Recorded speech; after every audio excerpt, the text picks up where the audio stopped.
서울의 밤은 차갑고 골목길엔 희미한 가로등 불빛만이 깜빡였다. 지민은 휠체어를 굴리며 숨을 고르고 있었다. 그녀의 손은 떨렸지만 눈빛은 단단했다. 아빠. 괜찮을 거야.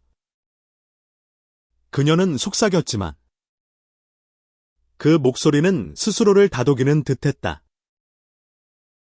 혁수는 딸의 곁에서 묵묵히 걸었다.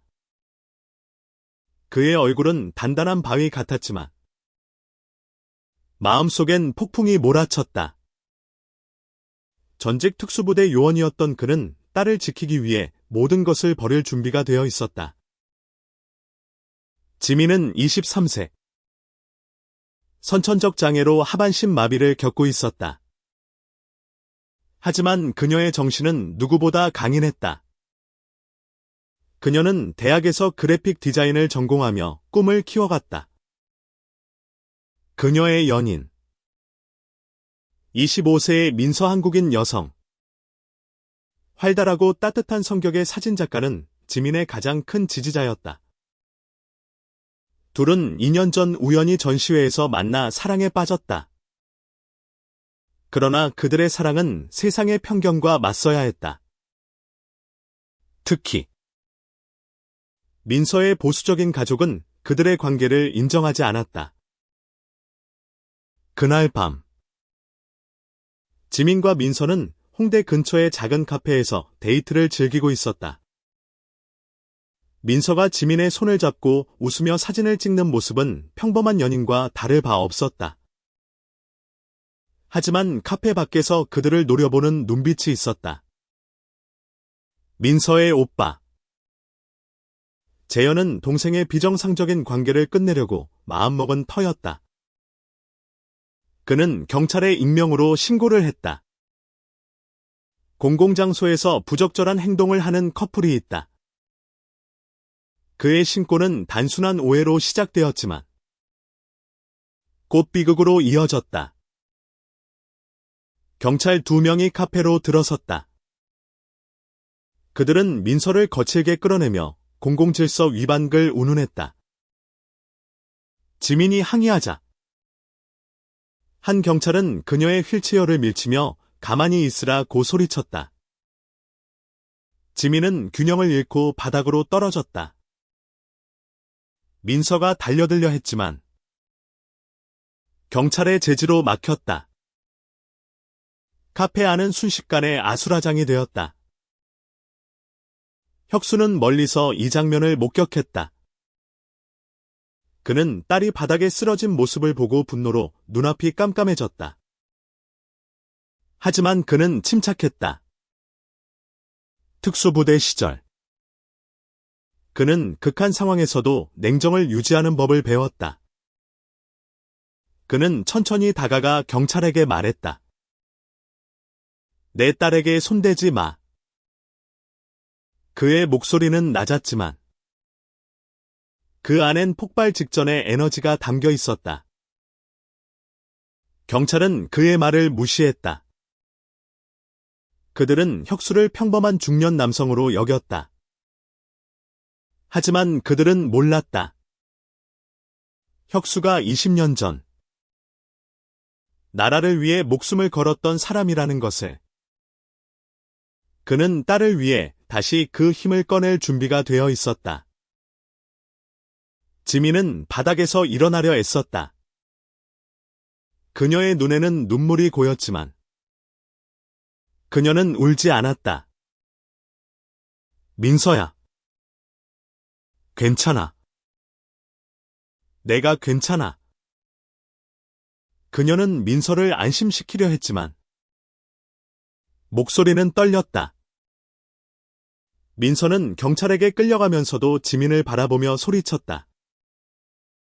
지민아. 기다려. 내가 돌아올게. 혁수는 딸을 조심스럽게 일으켜 세웠다. 그의 손은 부드러웠지만 그의 눈은 경찰을 노려보고 있었다. 그는 속으로 다짐했다. 이건 끝이 아니야. 내가 너희를 찾아낼 거야. 그날 밤, 혁수는 지민을 집으로 데려갔다. 지민은 침대에 누워 민서에게 전화를 걸었지만 연결되지 않았다. 그녀는 불안에 떨며 창밖을 바라보았다. 서울의 밤은 여전히 차가웠다. 혁수는 딸의 방 앞에서 잠시 멈췄다. 그는 오래전 버렸던 과거의 그림자를 다시 마주해야 할 때임을 알았다. 그는 책상 서랍을 열고 오래된 상자를 꺼냈다. 그 안에는 특수부대 시절의 훈장과 작은 칼이 있었다. 그는 칼을 손에 쥐며 중얼거렸다. 내 딸을 건드린 대가를 치르게 해주마. 민서는 경찰서에 끌려가 신문을 받고 있었다. 그녀는 두려웠지만 지민을 생각하며 이를 악물었다. 우린 잘못한 게 없어요. 사랑하는 게 죄는 아니잖아요. 그녀의 말에 경찰은 비웃으며 서류를 던졌다. 사회를 어지럽히는 게 사랑이냐? 민서는 분노로 몸을 떨었다. 한편 재현은 자신의 신고가 이런 결과를 낳을 줄 몰랐다. 그는 민서가 경찰서에 갇혔다는 소식을 듣고 당황했다. 그는 단순히 동생을 바른 길로 돌리려 했을 뿐이었다. 하지만 이제 그는 자신이 무슨 일을 저질렀는지 깨닫기 시작했다. 혁수는 다음 날 아침 지민에게 말했다. 아빠가 해결할게. 넌 민서를 믿고 기다려. 지민은 고개를 끄덕였지만 그녀의 눈에는 불안과 결의가 뒤섞여 있었다. 그녀는 민서를 구하기 위해 자신이 할 수 있는 일이 무엇인지 고민하기 시작했다. 지민은 자신의 노트북을 열고 경찰의 부당한 행동을 기록하기 시작했다. 그녀는 그래픽 디자이너로서의 재능을 살려 그들의 이야기를 세상에 알릴 방법을 찾으려 했다. 그녀는 민서와 함께 찍은 사진들을 모아 소셜미디어에 올리기 시작했다. 우리의 사랑은 죄가 아닙니다. 그녀의 글은 빠르게 퍼져나갔다. 혁수는 한편으로 경찰서로 향했다. 그는 특수부대 시절의 동료, 현재 사설 탐정으로 일하는 태훈에게 연락했다. 태훈은 40대 후반의 한국인 남성으로 혁수의 오랜 전우였다. 그는 혁수의 부탁을 듣고 바로 움직였다. 그 경찰들. 내가 알아볼게. 걱정 마. 지민의 소셜미디어 게시물은 점점 더 많은 사람들의 관심을 끌었다. 특히 젊은 층과 일일 커뮤니티에서 큰 반향을 일으켰다. 사람들은 지민과 민서의 이야기를 공유하며 경찰의 부당한 대우를 비판했다. 하지만 동시에 그들을 비난하는 악플도 쏟아졌다. 지민은 상처받았지만 멈추지 않았다. 혁수는 태훈과 함께 그날 밤의 사건을 조사하기 시작했다. 그들은 CCTV 영상을 확보하고 사건에 연루된 경찰들의 신원을 파악했다. 그 과정에서 그들은 놀라운 사실을 알게 되었다. 민서의 오빠 재현이 신고를 했고 그 신고가 과장된 정보로 경찰을 자극했다는 것이었다. 혁수는 재현을 찾아갔다. 그는 재현을 한적한 공원으로 불러내 단도직입적으로 물었다. 왜 내 딸과 민서를 괴롭힌 거지? 재현은 당황하며 변명했지만 혁수의 눈빛 앞에서 말을 잇지 못했다. 혁수는 차갑게 말했다. 너 때문에 내 딸이 다쳤어. 이제라도 바로잡아. 재현은 죄책감에 휩싸였다. 그는 민서를 찾아가 사과하려 했지만 민서는 그를 거부했다. 오빠. 내가 누굴 사랑하든 그건 내 선택이야. 날 믿어줘. 민서의 단호한 말에 재현은 더 이상 반박할 수 없었다. 지민은 민서가 풀려나기를 기다리며 자신의 소셜미디어 캠페인을 이어갔다. 그녀의 이야기는 점점 더 많은 사람들에게 퍼져나갔다. 한편 혁수와 태호는 경찰 내부의 비리를 파헤치기 시작했다. 그들은 사건에 연루된 경찰 중 한 명이 지역의 유력 인사와 연결되어 있다는 사실을 알게 되었다. 이 모든 것은 이제 막 시작에 불과했다. 지민과 민서의 사랑, 혁수의 분노, 그리고 세상의 편견과 맞서는 싸움은 점점 더 격렬해질 것이었다. 지민은 자신의 방에서 노트북 화면을 뚫어지게 바라보았다. 그녀의 손가락은 키보드 위에서 빠르게 움직였고 화면에는 그녀와 민서의 사진들이 하나씩 올라갔다. 그녀는 글을 썼다. 우리는 그저 서로를 사랑할 뿐입니다. 왜 우리의 사랑이 세상과 싸워야 하나요? 그녀의 글은 진심으로 가득 차 있었다. 민서는 여전히 경찰서에 갇혀 있었다. 그녀는 차가운 의자에 앉아 창밖을 바라보며 지민을 떠올렸다. 그녀는 지민의 미소를, 그녀의 따뜻한 손길을 생각하며 힘을 냈다. 지민아, 내가 꼭 돌아갈게. 그녀는 혼잣말로 중얼거렸다. 혁수는 태훈과 함께 서울의 뒷골목을 누비며 정보를 모았다. 태훈은 특수부대 시절의 경험을 살려 경찰 내부의 정보를 캐냈다. 그들은 사건에 연루된 경찰, 김도연 경위가 지역의 유력한 사업가와 연결되어 있다는 사실을 알아냈다. 김도연은 민서의 오빠 재현의 신고를 빌미로 과잉 진압을 한 것이었다. 혁수는 김도현의 배우를 파헤치기 위해 태훈과 함께 그의 사무실 근처를 잠복했다. 그들은 김도현이 한밤중에 비밀리에 만나는 사람들을 목격했다.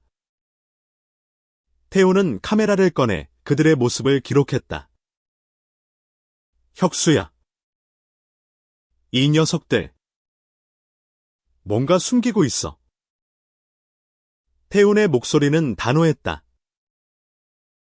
한편 지민의 소셜미디어 캠페인은 점점 더 큰 반향을 일으켰다. 그녀의 이야기는 뉴스에까지 실렸다. 한 지역 방송국이 지민과 민서의 이야기를 다큐멘터리로 만들겠다고 제안해왔다. 지민은 망설였다. 그녀는 세상에 자신의 이야기를 알리고 싶었지만 동시에 민서가 위험해질까 두려웠다. 지민은 민서의 친구, 27세의 한국인 여성 수연에게 연락했다. 수연은 민서와 같은 사진작가로 활기차고 정의로운 성격의 소유자였다. 그녀는 지민에게 말했다. 지민아, 내가 도울게. 민서를 구하기 위해 우리가 할 수 있는 모든 걸 해야 해. 수연은 지민과 함께 온라인 청원을 시작했다. 청원은 빠르게 퍼져나갔다. 수천 명이 서명하며 지민과 민서의 석방을 요구했다. 하지만 동시에 그들을 비난하는 목소리도 커졌다. 익명의 악플러들은 지민의 장애를 조롱하고 그녀와 민서의 관계를 비도덕적이라 비난했다. 지민은 상처받았지만 민서를 생각하며 이를 악물었다.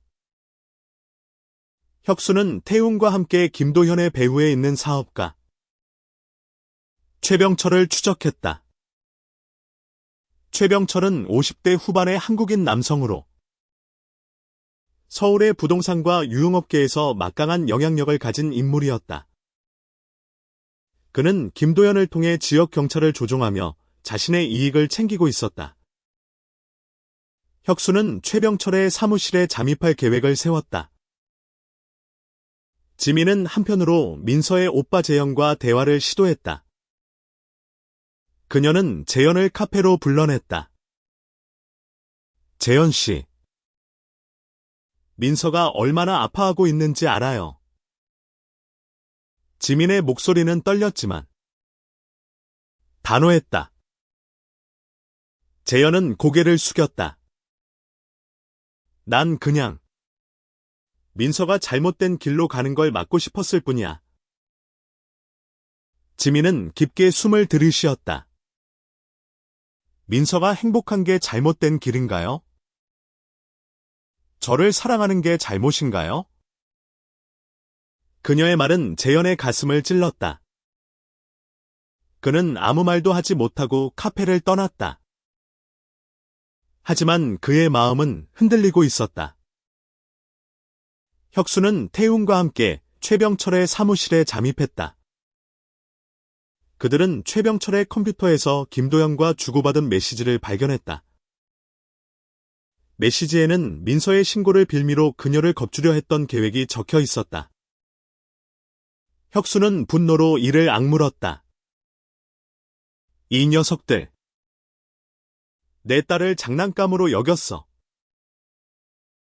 지민은 수영과 함께 청원 서명을 늘리기 위해 지역 커뮤니티 센터에서 강연을 준비했다. 그녀는 휠체어에 앉아 사람들 앞에 섰다. 저는 장애인이고 레즈비언입니다. 하지만 저는 그저 한 사람을 사랑하는 인간일 뿐이에요. 그녀의 목소리는 떨렸지만 강렬했다. 청중은 그녀의 말에 귀를 기울였고 박수가 터져 나왔다. 민서는 경찰서에서 풀려났다. 하지만 그녀는 지민에게 바로 돌아갈 수 없었다. 김도연은 그녀에게 협박을 했다. 너희 이야기가 더 퍼지면 너희 둘 다 무사하지 못할 거야. 민서는 두려웠지만 지민을 생각하며 이를 악물었다. 혁수는 태웅과 함께 최병철의 비리를 폭로할 증거를 모았다. 그들은 지역 언론의 익명으로 자료를 보냈다. 다음 날 뉴스에서는 최병철과 김도현의 비리 의혹이 보도되었다. 서울은 충격에 휩싸였다. 지민은 민서와 재회했다. 그들은 서로를 끌어안으며 눈물을 흘렸다. 다신 너 혼자 두지 않을게. 민서가 속삭였다. 지민은 고개를 끄덕이며 미소 지었다. 하지만 그들은 알았다. 아직 싸움은 끝나지 않았다는 것을. 뉴스 보도는 서울을 뒤흔들었다. 최병철의 비리와 김도연의 부당한 행동이 세상에 드러나면서 시민들의 분노가 폭발했다. 지민과 민서의 이야기는 이제 단순한 개인의 투쟁이 아니었다. 그들의 사랑은 사회의 부조리를 드러내는 상징이 되었다. 지민은 민서와 함께 집에서 뉴스를 보았다. 민서는 지민의 손을 꼭 잡았다.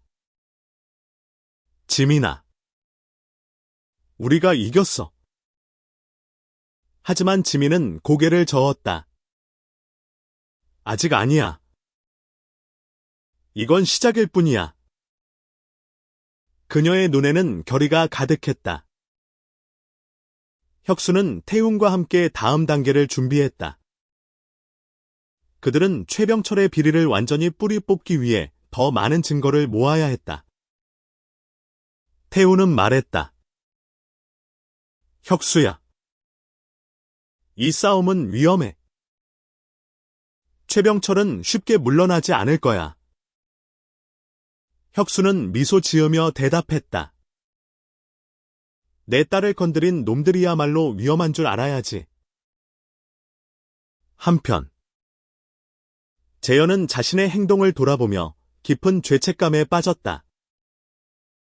그는 민서를 찾아갔다. 민서야. 내가 잘못했어. 너희를 이해하려고 노력할게. 민서는 오빠의 사과를 받아들였지만 마음의 상처는 쉽게 아물지 않았다. 지민은 수영과 함께 커뮤니티 센터에서 두 번째 강연을 준비했다. 이번엔 더 많은 사람들이 모였다. 그들 중에는 지민과 민서의 이야기를 지지하는 이들도 있었지만 반대하는 이들도 있었다. 한 중년 남성이 소리쳤다. 너희 같은 사람들이 사회를 망쳐. 지민은 침착하게 대답했다. 우리가 바라는 건 그저 사랑할 자유예요. 당신이 우리를 미워한다면 그건 당신의 선택이죠. 그녀의 말은 강렬했고 청중은 침묵에 잠겼다. 혁수는 최병철의 사무실로 다시 잠입했다. 이번엔 그의 비밀 금고를 열 증거를 찾기 위해서였다. 그는 특수부대 시절의 기술을 총동원해 금고를 열었다. 그 안에는 최병철이 지역 경찰과 정치인들을 매수한 기록이 담긴 문서들이 있었다. 혁수는 그 문서들을 복사해 태훈에게 넘겼다. 민서는 지민과 함께 그들의 이야기를 다큐멘터리로 만들기 위해 방송국과 협력하기 시작했다. 그녀는 자신의 카메라로 지민의 일상을 담았다. 지민이 휠체어를 타고 서울의 거리를 다니는 모습. 그녀가 그림을 그리는 모습. 그리고 그녀가 민서를 바라보는 따뜻한 눈빛까지.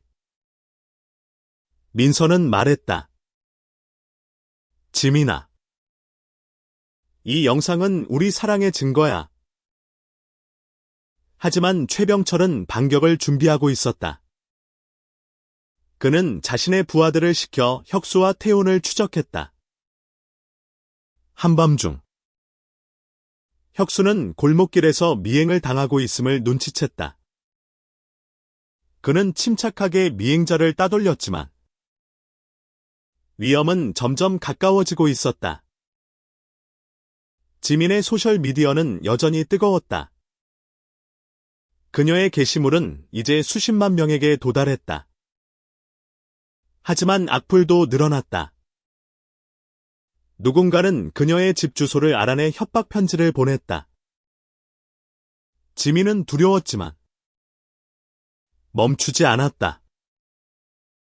그녀는 민서와 함께 더 큰 캠페인을 계획했다. 혁수는 태훈과 함께 최병철의 문서를 언론에 추가로 유출했다. 이번엔 전국적인 스캔들로 번졌다. 최병철은 압박을 느끼기 시작했다. 그는 김도연에게 연락해 지민과 민서를 겁주라고 지시했다. 김도연은 민서를 찾아가 협박했다. 너희가 계속 떠들면 너희 가족까지 위험해질 거야. 민서는 두려움에 떨었지만 지민에게 이 사실을 숨겼다. 그녀는 지민을 보호하고 싶었다. 하지만 지민은 민서의 표정에서 뭔가 잘못되었음을 알아챘다. 민서야. 무슨 일이야? 나한테 말해. 민서는 결국 눈물을 흘리며 모든 것을 털어놓았다. 지민은 분노와 두려움 속에서 결심했다.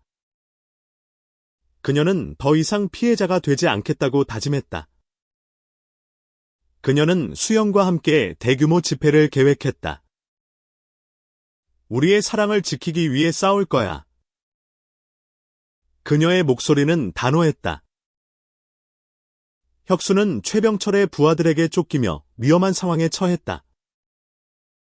그는 태훈과 함께 서울 외곽의 창고로 도망쳤다. 그곳에서 그는 최병철의 부하들과 맞닥뜨렸다. 특수부대 시절의 본능이 되살아났다. 그는 단신으로 3명의 부하들을 제압했다. 하지만 그는 알았다.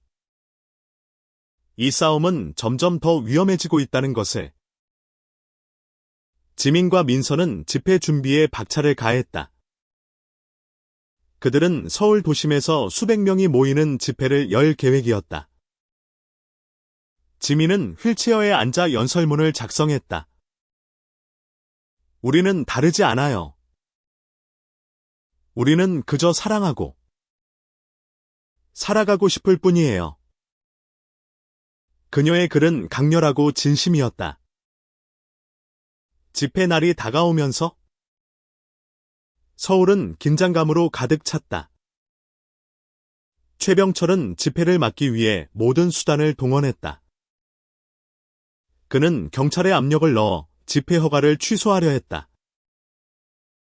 하지만 지민과 민서의 이야기는 이미 너무 많은 사람들에게 퍼져 있었다.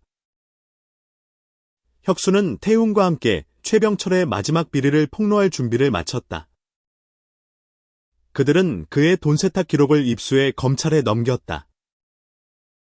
최병철은 이제 더 이상 도망칠 곳이 없었다. 지민은 집회 전날 밤 민서와 함께 한강공원에 앉아 있었다. 그들은 서로의 손을 잡고 별을 바라보았다. 민서야, 우리가 이겨낼 수 있을까? 지민이 물었다. 민서는 미소 지으며 대답했다. 우린 이미 이기고 있어. 우리가 함께니까.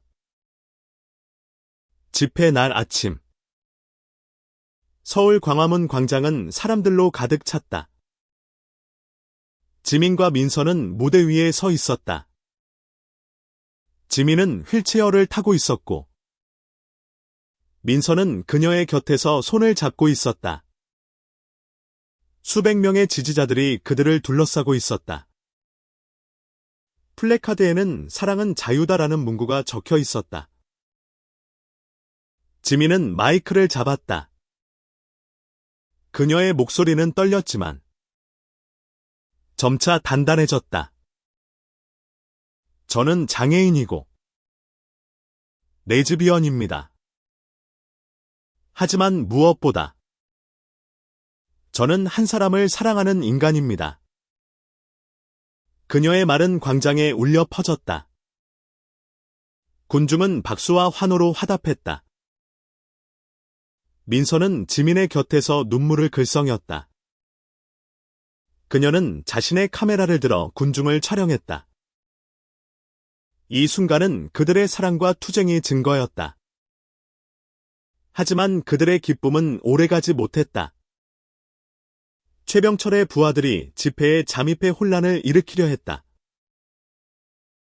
혁수는 태훈과 함께 집회장 주변을 경계하고 있었다. 그는 특수부대 시절의 본능으로 위험을 감지했다. 그는 태훈에게 말했다. 저쪽 구석에 수상한 녀석들이 있어. 눈여겨봐. 태훈은 고개를 끄덕이며 무전기로 동료들에게 상황을 알렸다. 최병철은 집회를 무너뜨리기 위해 마지막 카드를 꺼냈다. 그는 김도연을 시켜 집회장 근처에서 폭력 사태를 유도하려 했다. 김도연은 부하들과 함께 군중 속으로 섞여 들어갔다. 그들은 지지자들과 충돌을 일으키려 했지만 혁수와 태훈이 재빨리 그들을 제지했다. 지민은 무대 위에서 혼란을 눈치챘다. 그녀는 침착하게 말했다. 우리는 폭력에 굴복하지 않을 겁니다. 우리의 사랑은 그 어떤 증오보다 강합니다. 그녀의 말은 군중을 하나로 묶었다. 사람들은 손을 잡고 노래를 부르며 단결했다.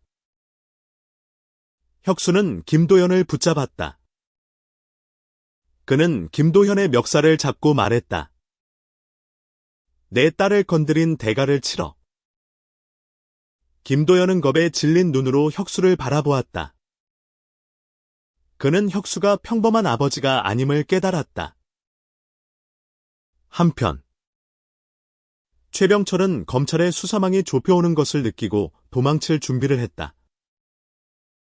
그는 자신의 비밀 자금을 챙겨 해외로 도피하려 했다. 하지만 태훈이 그의 행방을 추적해 공항에서 그를 붙잡았다. 최병철은 체포되며 무너졌다. 집회는 성공적으로 끝났다.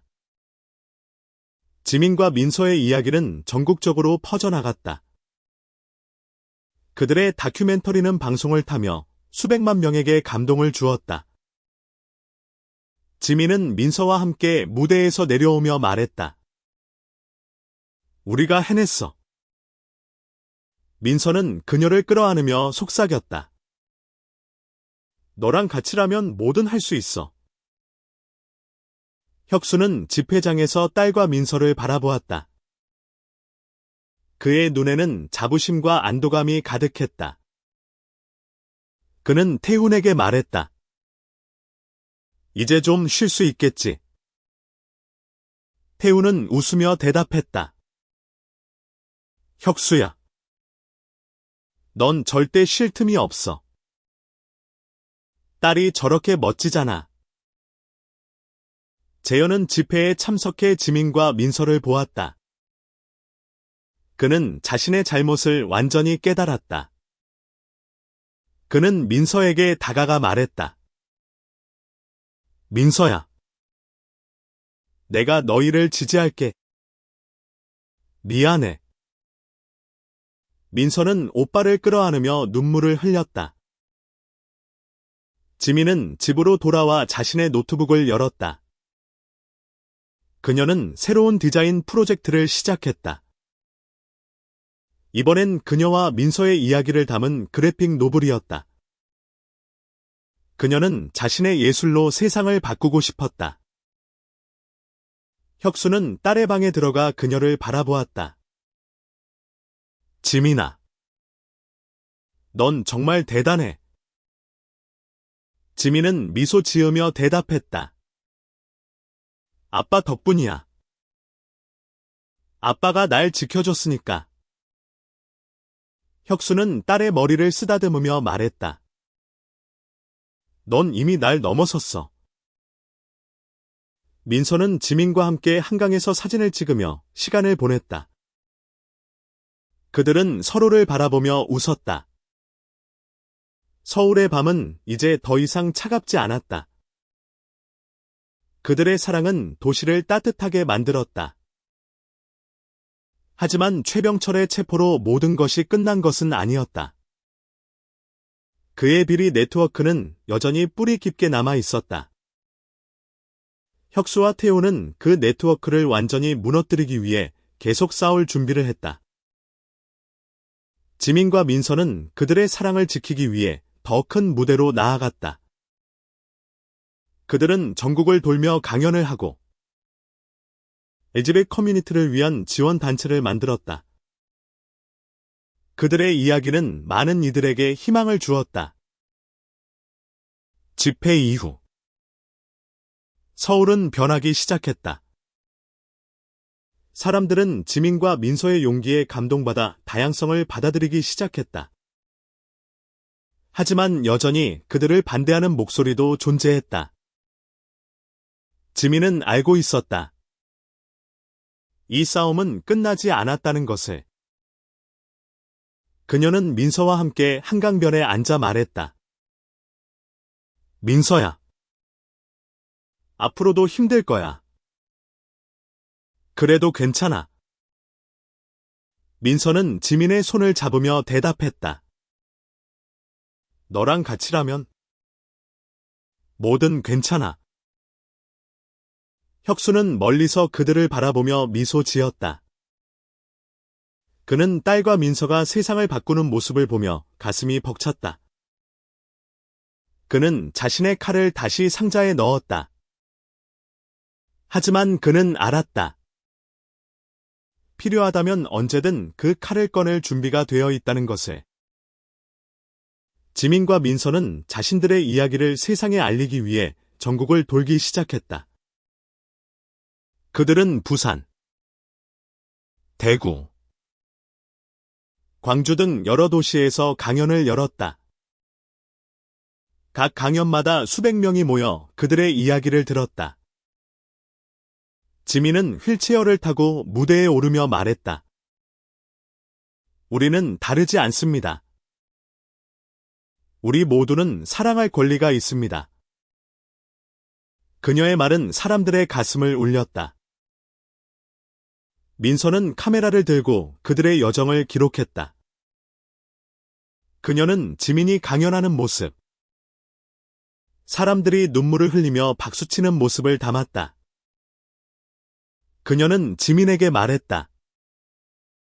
이 영상들은 우리 아이들에게 보여줄 거야. 우리가 어떻게 싸웠는지 알려주고 싶어. 지민은 웃으며 대답했다. 아이들. 벌써 그런 생각을 하는 거야. 혁수는 딸과 민서의 여정을 멀리서 지켜보았다.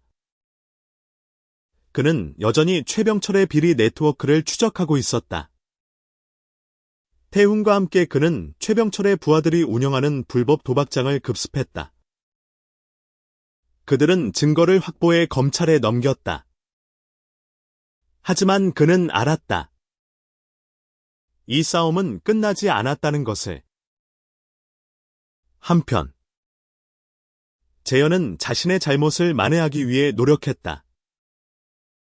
그는 민서와 지민의 지원단체에 가입해 자원봉사를 시작했다. 그는 사람들에게 그들의 이야기를 알리며 자신이 얼마나 잘못된 편견을 가졌었는지 고백했다. 그의 변화는 민서에게 큰 힘이 되었다. 지민은 강연 중 한 청년의 질문을 받았다. 지민 씨, 어떻게 그렇게 용기를 낼 수 있었나요?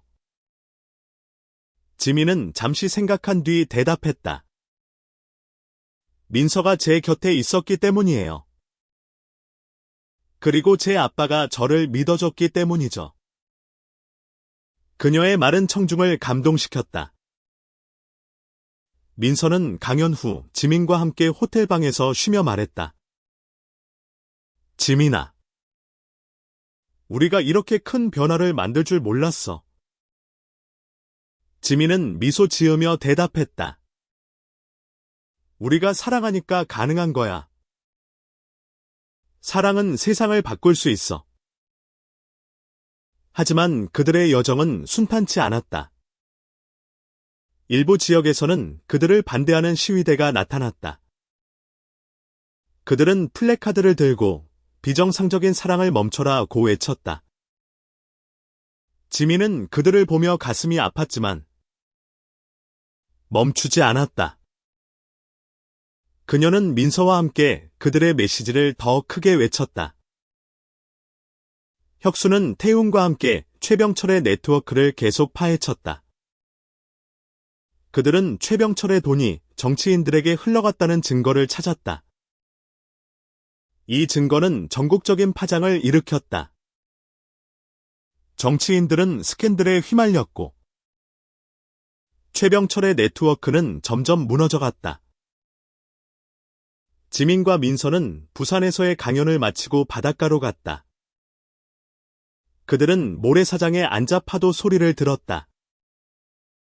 민서는 지민의 어깨에 머리를 기댔다. 지민아, 우리가 이렇게 계속 싸워도 괜찮을까? 지민은 민서의 손을 잡으며 말했다. 우리가 함께라면 뭐든 이겨낼 수 있어. 혁수는 태훈과 함께 서울로 돌아왔다. 그는 딸과 민서가 부산에서 성공적으로 강연을 마쳤다는 소식을 들었다. 그는 딸에게 전화해 말했다. 지민아, 정말 대단하다. 아빠가 할 수 있는 건 다 할게. 지민은 웃으며 대답했다. 아빠. 이미 충분히 해줬어. 하지만 그날 밤, 혁수는 태훈에게서 급한 연락을 받았다. 최병철의 부하들이 그들을 추적하고 있다는 것이었다. 혁수는 즉시 딸과 민서가 있는 부산으로 향했다.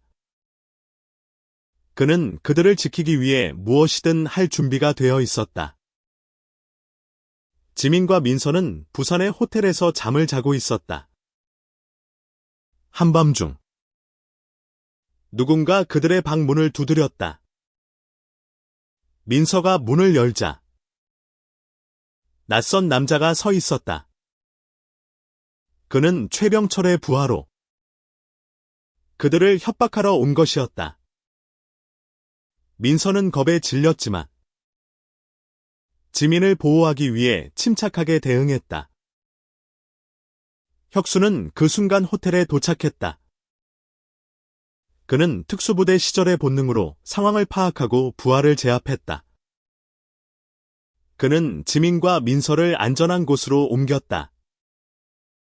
지민은 아빠를 끌어안으며 말했다. 아빠. 고마워. 혁수는 딸의 머리를 쓰다듬으며 말했다. 넌 내 전부야. 다음 날, 지민과 민서는 부산에서의 마지막 강연을 마쳤다.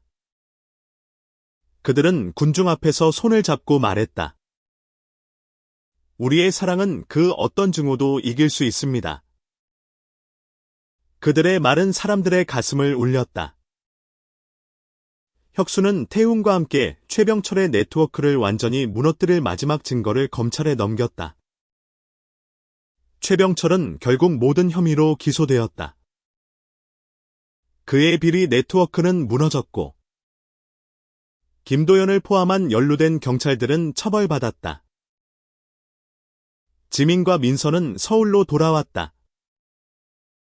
그들은 한강변에서 다시 만났다. 지민은 민서에게 말했다. 이제 좀 쉴 수 있을까? 민서는 웃으며 대답했다. 아마도. 하지만 우리 사랑은 계속될 거야. 그들은 서로를 끌어안으며 한강을 바라보았다. 서울의 밤은 이제 그들의 승리로 빛나고 있었다. 지민과 민서는 서울로 돌아와 새로운 삶을 시작했다. 그들은 작은 아파트를 얻어 함께 살기 시작했다. 아파트는 작았지만 그들의 사랑으로 가득 찼다. 지민은 자신의 그래픽 노블을 완성했고 민서는 다큐멘터리 편집에 몰두했다. 혁수는 딸과 민서가 안정된 삶을 사는 모습을 보며 안도했다. 그는 태훈과 함께 사설 탐정 사무소를 열었다. 그들은 부당한 일을 당한 사람들을 돕기 위해 일했다. 혁수는 딸의 싸움이 자신에게도 새로운 목적을 주었다고 느꼈다. 지민은 자신의 그래픽 노블을 출간했다. 책은 그녀와 민서의 이야기를 기반으로 했으며 장애와 성소수자라는 두 가지 정체성을 가진 이들의 투쟁을 그렸다. 책은 출간 즉시 큰 반향을 일으켰다. 많은 이들이 지민의 이야기에 공감하며 그녀에게 편지를 보냈다. 민서는 다큐멘터리를 완성해 전국 영화제에 출품했다. 영화는 그들의 사랑과 투쟁을 담았으며 관객들로부터 기립박수를 받았다. 민서는 무대 위에서 지민의 손을 잡고 말했다. 이 영화는 우리 사랑의 증거입니다. 재현은 민서와 지민의 지원단체에서 계속 자원봉사를 했다. 그는 자신의 과거를 반성하며 다른 사람들에게 다양성을 존중하는 법을 가르쳤다. 그는 민서에게 말했다. 너희가 자랑스러워. 민서는 오빠의 변화를 보며 미소 지었다. 하지만 세상은 여전히 그들을 완전히 받아들이지 않았다. 지민과 민서는 여전히 악플과 협박을 받았다. 그들은 상처받았지만 서로를 의지하며 버텼다. 지민은 민서에게 말했다. 우리가 이렇게 함께 있는 것만으로도 승리야. 혁수는 한편으로 최병철의 잔당을 추적했다. 최병철은 감옥에 갇혔지만 그의 부하들 중 일부는 여전히 활동하고 있었다. 혁수와 태우는 그들을 하나씩 찾아내 처벌받게 했다. 지민은 자신의 그래픽 노블이 베스트셀러가 되자 수익의 일부를 LGBT 커뮤니티와 장애인을 위한 지원단체에 기부했다. 그녀는 민서와 함께 전국을 돌며 워크숍을 열었다. 그들은 젊은이들에게 자신의 이야기를 공유하며 용기를 주었다. 민서는 지민과 함께 한강변에서 사진 전시회를 열었다. 전시회에는 그들의 여정을 담은 사진들이 걸렸다. 사람들은 사진을 보며 눈물을 흘렸고 그들의 사랑에 감동했다. 한 노부부가 지민에게 다가와 말했다. 너희 덕분에 우리도 용기를 얻었어. 혁수는 전시회에 참석해 딸과 민서를 바라보았다. 그는 딸이 세상을 바꾸는 모습을 보며 가슴이 벅찼다. 그는 태훈에게 말했다. 내가 특수부대에서 싸운 것보다 지민이가 더 큰 싸움을 했어. 태훈은 웃으며 대답했다. 그건 내 딸이니까 가능한 거야. 지민과 민서는 전시회 후 한강에서 산책했다. 그들은 손을 잡고 서로를 바라보았다. 지민은 말했다. 민서야. 우리가 이렇게 함께 있는 게 꿈만 같아. 민서는 미소 지으며 대답했다. 이건 꿈이 아니야. 이건 우리의 현실이야. 하지만 그들의 평화는 오래가지 못했다. 최병철의 잔당 중 한 명이 지민과 민서를 노렸다. 그는 그들의 아파트 근처에서 그들을 미행했다. 혁수는 이를 눈치채고 태훈과 함께 그를 추적했다. 혁수는 그를 붙잡아 신문했다. 그는 최병철의 명령으로 복수를 하려 했다고 털어놓았다. 혁수는 그를 경찰에 넘겼지만 마음은 무거웠다. 그는 딸과 민서를 지키기 위해 더 철저히 준비해야 함을 알았다. 지민은 이 사건을 알게 되자 민서와 함께 대화를 나눴다. 민서야. 우리가 계속 이렇게 위험 속에서 살아야 할까? 민서는 지민을 끌어안으며 말했다. 우리가 사랑하는 어떤 위험도 이겨낼 수 있어. 혁수는 딸과 민서에게 말했다. 너희가 원하는 삶을 살아. 아빠가 너희를 지킬게. 지민은 아빠를 끌어안으며 말했다. 아빠.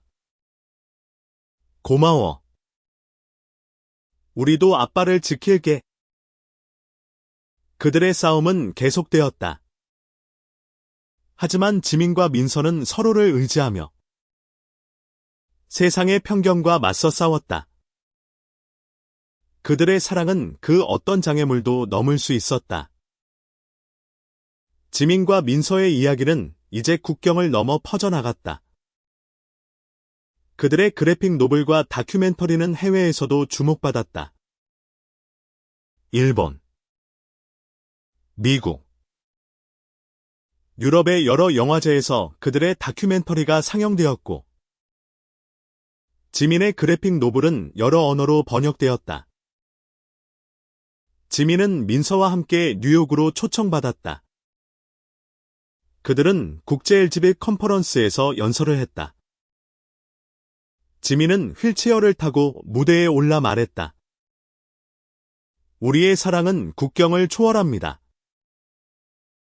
우리는 어디서든 사랑할 자유를 위해 싸울 것입니다. 그녀의 말은 전 세계의 사람들에게 감동을 주었다. 민서는 지민의 연설을 카메라에 담으며 눈물을 흘렸다. 그녀는 지민이 세상을 바꾸는 모습을 보며 가슴이 벅찼다. 컨퍼런스 후 그들은 뉴욕의 센트럴파크에서 산책하며 서로를 끌어안았다.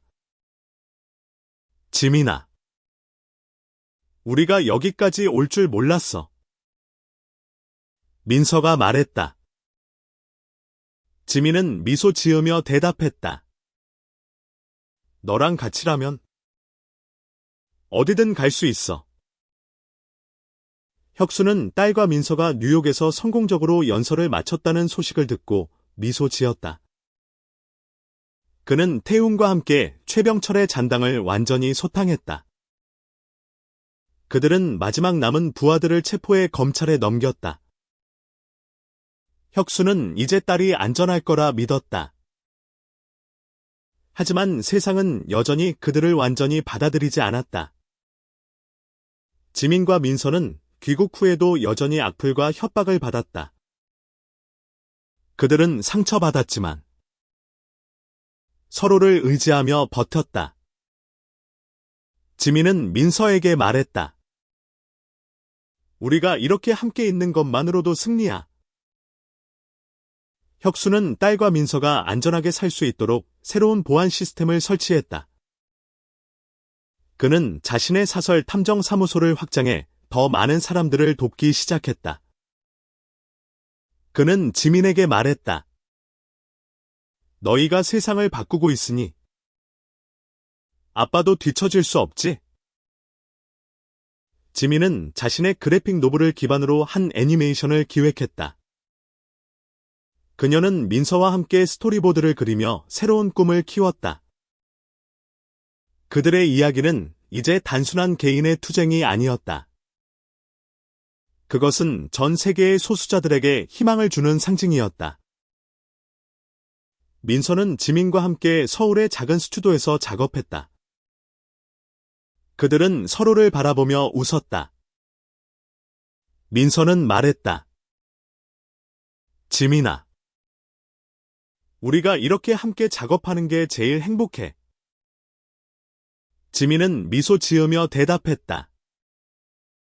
나도. 너랑 같이라면 뭐든 할 수 있어. 재현은 민서와 지민의 지원 단체에서 리더로 성장했다. 그는 자신의 과거를 반성하며 다른 사람들에게 다양성을 존중하는 법을 가르쳤다. 그는 민서에게 말했다. 너희가 내 인생을 바꿨어. 민서는 오빠를 끌어안으며 말했다. 우리도 오빠 덕분에 더 강해졌어. 혁수는 태웅과 함께 마지막 임무를 마무리했다. 그들은 최병철의 비리 네트워크를 완전히 무너뜨렸다. 혁수는 태훈에게 말했다. 이제 좀 쉴 수 있겠지. 태훈은 웃으며 대답했다. 혁수야. 넌 절대 쉴 틈이 없어. 딸이 저렇게 멋지잖아. 지민과 민서는 한강변에서 다시 만났다. 그들은 손을 잡고 별을 바라보았다. 지민은 말했다. 민서야. 우리가 이렇게 함께 있는 게 꿈만 같아. 민서는 미소 지으며 대답했다. 이건 꿈이 아니야. 이건 우리의 현실이야. 그들의 사랑은 세상의 편견을 넘어섰다. 그들은 서로를 의지하며 어떤 장애물도 이겨낼 수 있었다. 지민은 민서의 손을 잡으며 말했다. 앞으로도 계속 싸우자. 우리 사랑을 지키기 위해. 민서는 고개를 끄덕이며 대답했다. 항상 너랑 함께할게. 혁수는 멀리서 그들을 바라보며 미소 지었다. 그는 딸과 민서가 세상을 바꾸는 모습을 보며 가슴이 벅찼다. 그는 자신의 칼을 다시 상자에 넣었다. 하지만 그는 알았다. 필요하다면 언제든 그 칼을 꺼낼 준비가 되어 있다는 것을. 지민과 민서는 그들의 사랑을 지키기 위해 계속 싸웠다. 그들의 이야기는 이제 전 세계의 사람들에게 희망을 주었다.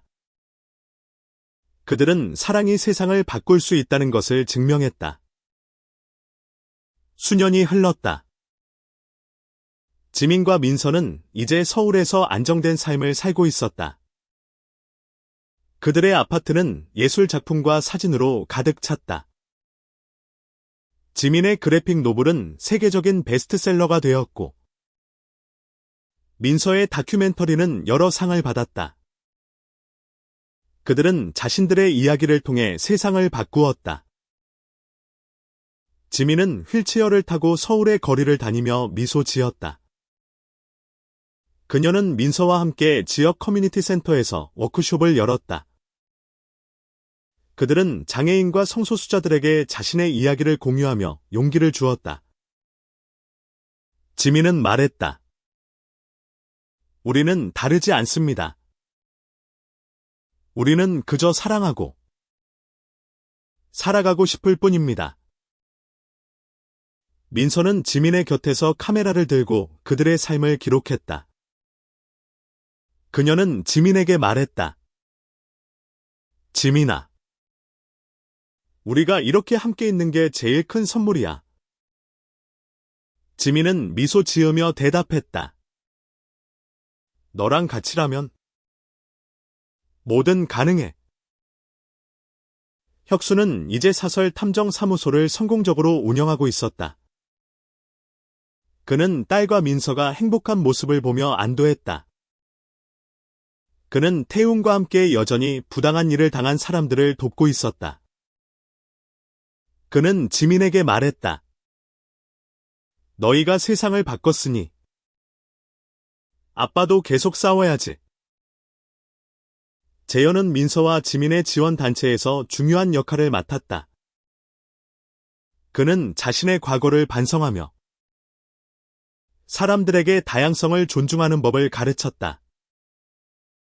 그는 민서에게 말했다. 너희 덕분에 내가 더 나은 사람이 됐어. 민서는 오빠를 끌어안으며 말했다. 우리도 오빠 덕분에 더 강해졌어. 지민과 민서는 한강변에서 결혼식을 올렸다.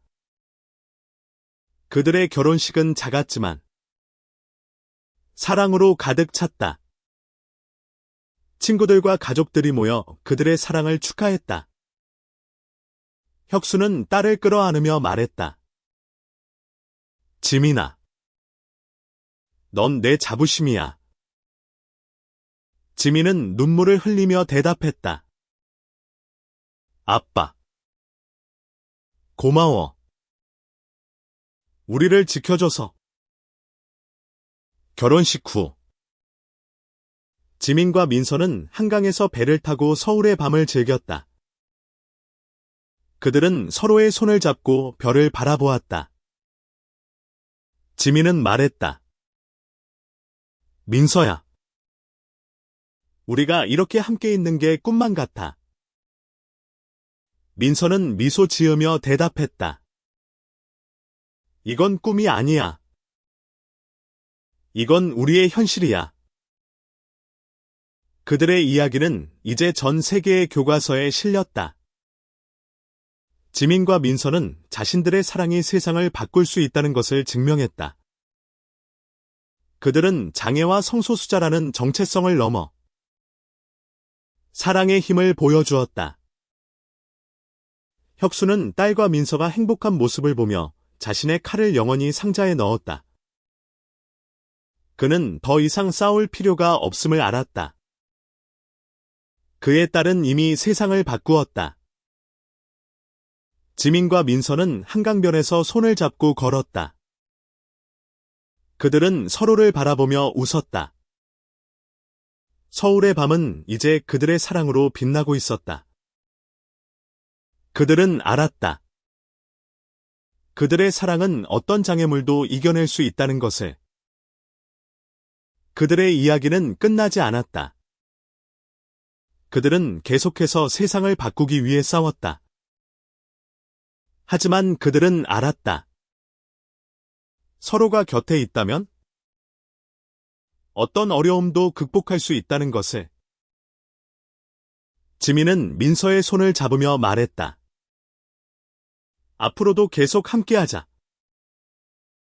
민서는 고개를 끄덕이며 대답했다. 영원히.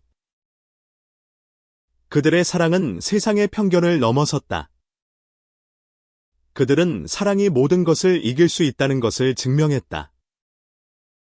서울의 밤은 이제 그들의 승리로 빛나고 있었다.